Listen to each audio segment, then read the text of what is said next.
Jamaica is the home to some very successful Jamaican entrepreneurs.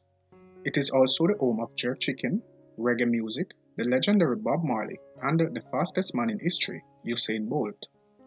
This small island is also known internationally as a lush tropical paradise that is the perfect place to go on a vacation or as the best port of call on a Caribbean cruise.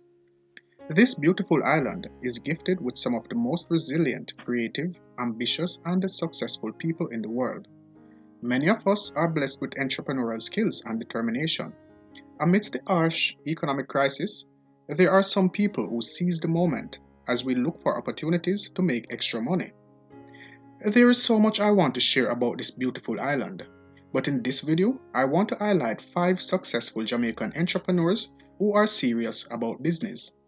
They have charted new frontiers while overcoming major challenges along the way. Welcome back to Elite Jamaica, the place you come to learn about Jamaica and Jamaicans. If it's your first time joining me here, consider subscribing to the channel by clicking that red subscribe button. And do remember to turn on notifications by clicking that bell icon so you never miss any of my updates. Good if you are original, but you also have to respect that somebody else did the research and knew something. You know, the word entrepreneur has elusive definitions. It is so overused, it is the subject of several meanings and interpretations that sometimes we even forget what it means and its origin. It's a French word, and the Oxford Dictionary states it's a person who undertakes a commercial venture. Number 5. Audrey Hinchcliffe. The only female featured in the list of successful Jamaican entrepreneurs is Audrey Hinchcliffe. She is the head of Manpower and Maintenance Services Limited.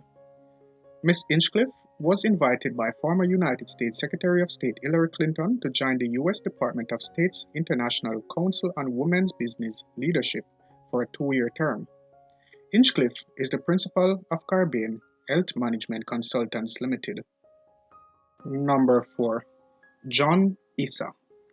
John Issa introduced the all-inclusive concept in Jamaica when he created the first all-inclusive hotel on the island in 1976. That's the Negril Beach Village, which later became Hedonism 2 in 1981.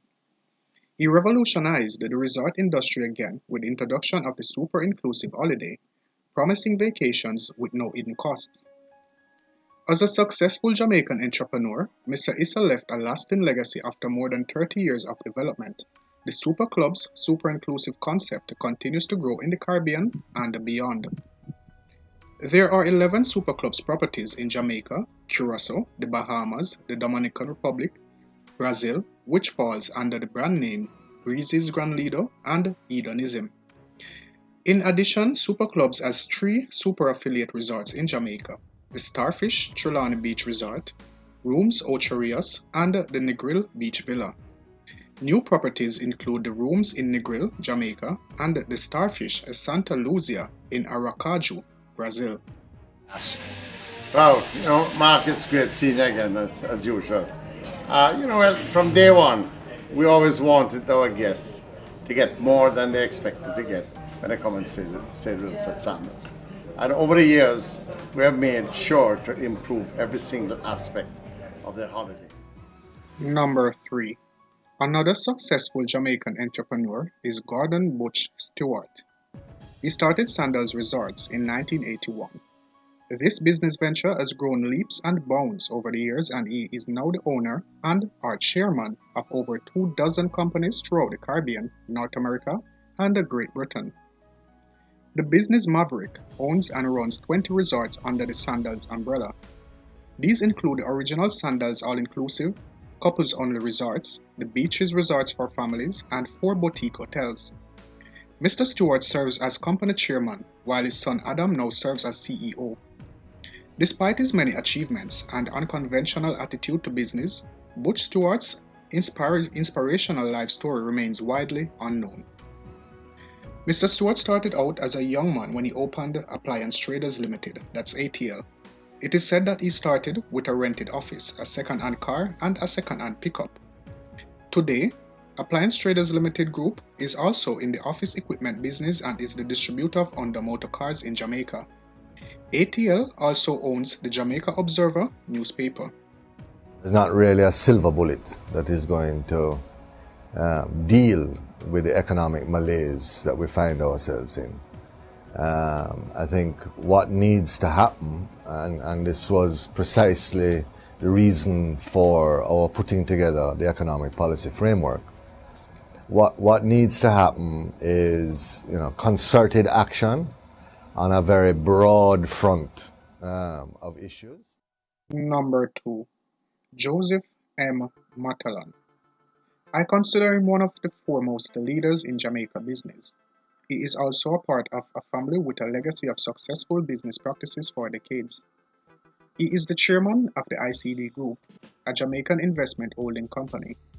In addition, he has been involved with a number of special committees to advise the Jamaican government on financial and economic matters, and he represents the PSOJ on the Council of the Partnership for Transformation. Mr. Matalan serves as honorary chairman of St. Patrick's Foundation, which supports charitable activities in inner-city communities, and as chairman of the Board of Governors of Hillel Academy in Kingston, Jamaica. A leader in the business community, Mr. Matalan also holds directorships on a number of other boards, including West Indies Home Contractors Limited, Wicon Properties Limited, Prime Asset Management Limited, Margarita Limited, and the Tony Thwaites wing of the University Hospital of the West Indies. Before we get to our number 1 spot, here is a message from Elite Jamaica in representing Black History Month. During February, while the Black world celebrated the annual tradition of Black History Month, there was a virtual silence in Jamaica despite its overwhelming Black population. Unbelievable, neither the media nor the institutions of education seized the opportunity to inculcate the achievements of Black Jamaicans and their contributions to Western civilization. As our national hero Marcus Garvey informs us, a nation that is ignorant of its past is like a tree without roots. Our children would have been better served had they been reminded of the contribution of our freedom fighters, from Nanny of the Maroons to Sam Sharp to the rights and privilege they enjoy today. Black History Month also provides the opportunity to celebrate our athletes who have contributed to Jamaica being a sprinting superpower. What could be more inspiring to our inner city youth than the story of O'Neill Gordon Collie Simmet, the boy from Denhamtown whose integrity, ability and Christian values made him a sports legend at Boys Town and Kingston College, and who went on to lift Jamaica and West Indies cricket before his tragic death in 1959 at 26 age of years. At this time, when much of what passes for entertainment and popular culture contributes to crime and antisocial behavior, what better time to remind our people of the international acclaim of Bob Marley, Jimmy Cliff, the National Dance Theatre Company, and Louise, Miss Lou Bennett? How many of our students remember Jody and Maxwell's exploits as the first non-American winner of the Scripps Award in the United States? Do we know enough about John Brown Russram, the young boy from Port Antonio who was born into slavery and went on to become one of our first colored graduates from an American college, who after his graduation from Bowdoin College in 1826 joined Sam Cornish in establishing Freedom's Journal, the first black newspaper in the United States?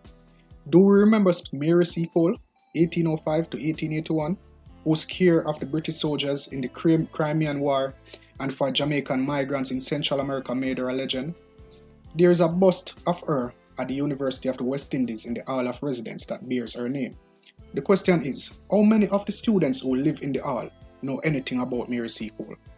While the life and work of Marcus Garvey, our national hero and celebrated Pan-Africanist, are well documented, the present generation knows little of another great Pan-Africanist, Dudley Thompson, and the contribution he made for Kenya's fight for freedom. I do hope that we will not allow Black History Month to pass another year without the media and our educational institutions using the opportunity to inform Jamaicans about our tradition of greatness, which will inevitably enhance our self-respect and self-confidence. Let us always remember Garvey's exhortation. Without self-confidence, you are twice defeated in the race of life. Firstly, I'm from Port Antonio. Port Antonio was the cradle of tourism for the Caribbean. Yes. Not just Jamaica. Yeah. Right? And it was a function of the banana industry. Right? So Port Antonio has a storied history. Number 1. Michael Lee Chin. Michael Lee Chin is a Jamaican businessman, investor, philanthropist, and one of the most successful Jamaican entrepreneurs. He serves as the chairman and CEO of Portland Holdings Inc., a privately held investment holding company headquartered in Ontario, Canada. His net worth stands at approximately Canadian 3.5 billion as of March 2018, making him the 20th richest man in Canada. Lee Chin is a self-made billionaire who started his career as a road engineer for the Jamaican government. He gradually built his way up to chairman and founder of Portland Holdings, a thriving privately held investment company in Jamaica. Additionally, Lee Chin is executive chairman of AIC Limited and National Commercial Bank. Jamaican-Canadian Lee Chin also owns stakes in National Commercial Bank Jamaica and Total Finance in Trinidad and Tobago. His personal real estate portfolio includes 250 acres of beachfront property in Ocho Rios, Jamaica, and homes in Canada and Florida, according to Forbes. There is a gaping hole as far as retail investors are concerned. There is a total lack of access to good, solid, private opportunities. And at the end of the day, wealth is created in the private world. Thank you for joining me again, guys. I really do hope you found this video interesting or informative. If so, please do remember to give it a thumbs up. And remember, you can subscribe to Elite Jamaica by clicking that red subscribe button and turn on notifications by clicking that bell icon so you never miss any of my updates. I am Alex. Bless. The British flag, which has flown over Jamaica for the past 3 centuries, is about to be replaced by the Jamaica national flag, heralding the birth of the new nation. The youth of Jamaica is confident in the future of their country.